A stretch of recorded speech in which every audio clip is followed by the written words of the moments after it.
नमस्कार दोस्तों, हिंदी कहानियों के हमारे चैनल में आपका स्वागत है। अगर आपको मेरी कहानी पसंद आए तो चैनल को सब्सक्राइब करें, वीडियो को लाइक करें और कमेंट करके जरूर बताएं कि ये कहानी आपको कैसी लगी। राजू आज बहुत खुश था। अपना काम जल्दी जल्दी निपटाकर समय से पहले जब वो दिल्ली के मयूर विहार में अपने छोटे से कमरे में पहुंचा तो राजू को देखते ही मोहन ने कहा कि चलो जल्दी से हाथ मुंह धो लो, अभी तुरंत निकलना है। पता नहीं क्या होगा, हमें अभी से ही डर लग रहा है। राजू ने मोहन से कहा, चिंता मत करो, छठी मैया पर भरोसा रखो, सब हो जाएगा। राजू और मोहन दिल्ली के आनंद विहार रेलवे स्टेशन पर पहुंचे और ट्रेन के टिकट के लिए कतार में खड़े हो गए। राजू संतुष्ट था कि टिकट तो मिल ही जाएगा, लेकिन मोहन काफी घबराया हुआ था। 2 घंटे लाइन में लगने के बाद जैसे ही दोनों काउंटर पर पहुंचे, अंदर बैठे हुए व्यक्ति ने दोनों को घूरते हुए कहा कि लिंक फेल हो गया है, इंतजार करो। राजू ने पूछा कि कब तक लिंक आएगा। उस व्यक्ति ने अपना चश्मा उतारते हुए कहा कि कहां से आए हो, लिंक फेल होने का मतलब जानते हो? राजू ने कहा, टिकट कलेक्टर बाबू, हम तो बिहार से आए हैं, लेकिन आपको पता नहीं होगा कि 2 घंटा लाइन में खड़ा होना क्या होता है। खैर चलिए सर, हम लोग लाइन में ही रहते हैं, आपका लिंक आ जाएगा तो बताना। आधा घंटे और इंतजार करने के बाद आखिरकार राजू और मोहन को सप्त क्रांति एक्सप्रेस में वेटिंग का टिकट मिल गया। टिकट वेटिंग में होने से मोहन दुखी था, लेकिन राजू को इससे कोई फर्क नहीं पड़ता था। वो तो बस किसी तरह से अपने गांव पहुंचना चाहता था। 24 साल पहले राजू की माँ ने छठी मैया से बेटा मांगा था। माँ की प्रार्थना पूरी हुई और राजू का जन्म हुआ। तब से ही राजू की माँ कौशल्या देवी छठ पूजा का बहुत सम्मान करती हैं। वो पिछले 2 दशक से पूरी भक्ति और सम्मान के साथ छठ पूजा में भाग लेती हैं। राजू ने जब से होश संभाला था, छठ के समय घर में की जाने वाली तैयारियों में खूब बढ़ चढ़ कर हिस्सा लेता था। छठ मानो उसका सबसे बड़ा त्योहार और जीवन की सबसे बड़ी खुशी थी। राजू छठ से 2 दिन पहले दिल्ली से अपने गांव सिमरी पहुंचा था। गांव पहुंचकर राजू के खुशी का ठिकाना नहीं रहा। वो पूरे 10 महीने बाद अपने गांव आया था। राजू दिल्ली में मजदूरी करता था। राजू का दोस्त मोहन वहां पहले से ही घर के निर्माण कार्य में लगा था, इसलिए राजू को कभी भी काम मिलने में कोई परेशानी नहीं होती थी। जब से राजू अपने गांव से दिल्ली काम करने गया था, राजू के घर की स्थिति एकदम बदल गई थी। छठ को लेकर राजू का उत्साह देखने से बनता था। घर वालों के साथ राजू भी छठ की तैयारियों में लगा था। उसे छठ के बारे में सब कुछ पता था। वो अक्सर कहता था कि छठ केवल एक पर्व नहीं है, बल्कि ये महापर्व है। राजू अपने साथियों को कहता था कि छठ पूरे 4 दिनों तक चलने वाला एक पवित्र त्योहार है। नहाए खाए से इसका आरंभ होता है और डूबते और उगते हुए सूर्य को अर्घ्य देकर समाप्त हो जाता है। दिल्ली में उसके दोस्त पूछते कि उस दिन और क्या होता है। राजू बताता कि खरना के दिन ही छठ का पहला अर्घ्य दिया जाता है और उसी दिन से छठ का निर्जला व्रत शुरू हो जाता है। छठ पर विशेष रूप से महिलाएं उपवास करती हैं और घुटने तक गहरे पानी में खड़े होकर सूर्य देव को अर्घ्य देती हैं। नहाए खाए के दिन कद्दू और भात का प्रसाद बनता है। राजू को छठ के बारे में बात करके काफी अच्छा लगता था। उसने अपने दोस्तों को बताया कि छठ लोक आस्था का महापर्व है। राजू का कहना था कि छठ से समाज के सभी वर्ग किसी न किसी रूप से जुड़ जाते हैं। राजू ने कहा, छठ में बांस के सूप, दौरा, टोकरी बनाने का काम तेज हो जाता है। जिससे जुड़े लोगों की अच्छी खासी कमाई हो जाती है। छठ पर्व के लिए यह एक बहुत उपयोगी सामग्री है, जिसमें फल और मिष्ठान भरकर छठ व्रती सूर्य को अर्घ देती हैं।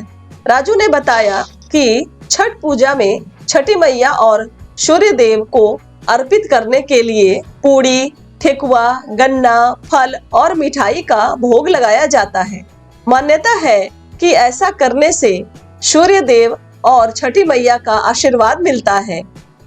राजू बात कर ही रहा था कि मोहन ने कहा कि छठ पूजा के 4 दिन खास होते हैं। मोहन ने कहा कि ऐसी मान्यता है कि छठ की पूजा करने वाले भक्तों को सुख, समृद्धि, धन, प्रसिद्धि और मान सम्मान मिलता है।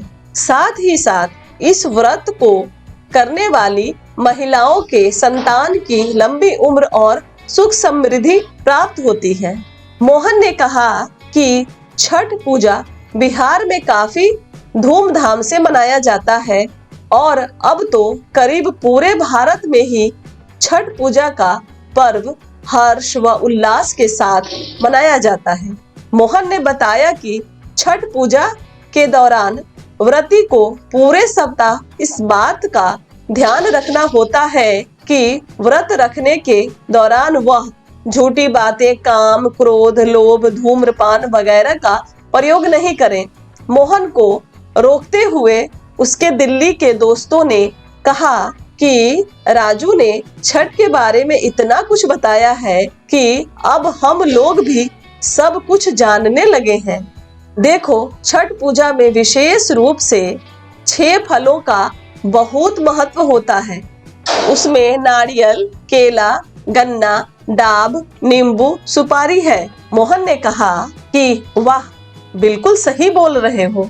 उसी बीच राजू फिर से अपने दोस्तों को छठ और बिहार में उसके प्रति लोगों के लगाव को विस्तार से बताने लगा। छठ वाले दिन राजू दौरा अपने सर पर उठाए अपनी माँ के साथ घाट पर जा रहा था। उसके साथ उसके कई सारे दोस्त भी मौजूद थे। राजू के दिल में माँ के प्रति काफी सम्मान था। उसे मालूम था कि माँ छठी मैया की पूजा क्यों करती है। जब वो घाट पर पहुंचा तो उसे लगा कि दिल्ली से ट्रेन में खड़े होकर आना अब सफल हो गया है।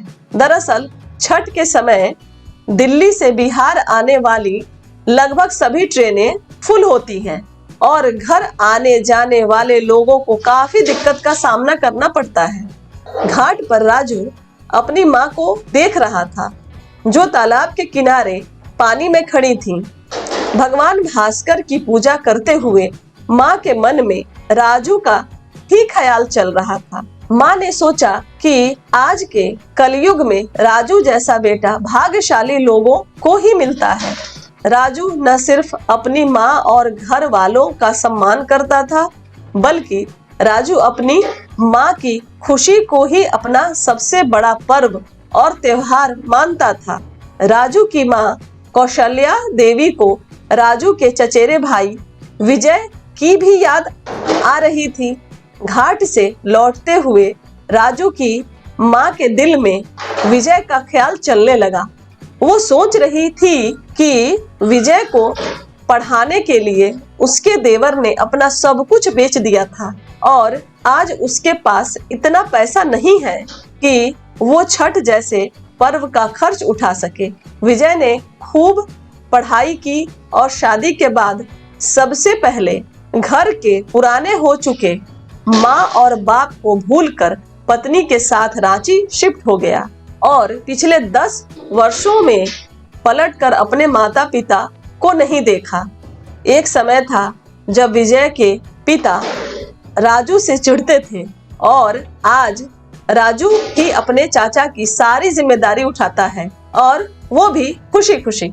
राजू की माँ कौशल्या देवी ने सोचा, बच्चों को सिर्फ पढ़ाना ही काफी नहीं होता है, बल्कि सबसे जरूरी चीज संस्कार है। अगर संस्कार नहीं है तो सब बेकार है। अगर विजय को और उसकी पत्नी को संस्कार मिला होता तो वो बूढ़े माँ बाप को यूं ही नहीं छोड़ देते। वो भी तब जब उसकी पढ़ाई में माँ बाप ने सब कुछ लुटा दिया हो। राजू की माँ ने सोचा लोग शादी के बाद इतने बदल जाते हैं, इस पर आश्चर्य होता है। भगवान का शुक्र है कि राजू ऐसा नहीं है। कौशल्या देवी अपने ख्यालों में गुम थी।